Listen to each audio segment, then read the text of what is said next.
Qu'est-ce que c'est ce truc-là? C'est une verrerie désaffectée depuis fort longtemps. Il y avait combien d'ouvriers là-dedans?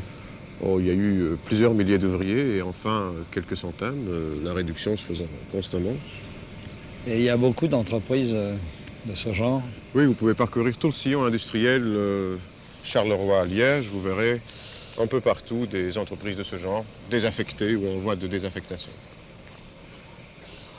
En fait, c'est ça le problème fondamental de cette crise.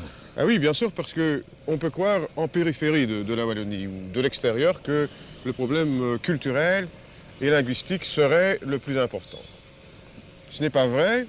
Pour la Wallonie profonde et pour la plupart des Wallons, le problème essentiel et vraiment prioritaire est celui de la reconversion économique. C'est là notre drame. Charbon et sidérurgie en perte de vitesse fort sérieuse. Il faut faire autre chose. Et c'est bien pourquoi nous accordons la priorité à la reconversion plutôt qu'aux problèmes culturels ou linguistiques. Alors cette reconversion, vous la verriez comment?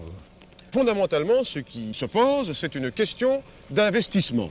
Alors pour nous, ce qui importe, c'est de pallier l'insuffisance d'intervention de l'investisseur privé et d'aller au-delà, de passer à l'initiative industrielle des pouvoirs publics, comme cela se fait d'ailleurs, par exemple, en Italie. L'Institut de la reconstruction industrielle fait des choses tout de même fort impressionnantes et permet ainsi une lutte limitée, mais quand même singulièrement impressionnante contre le chômage.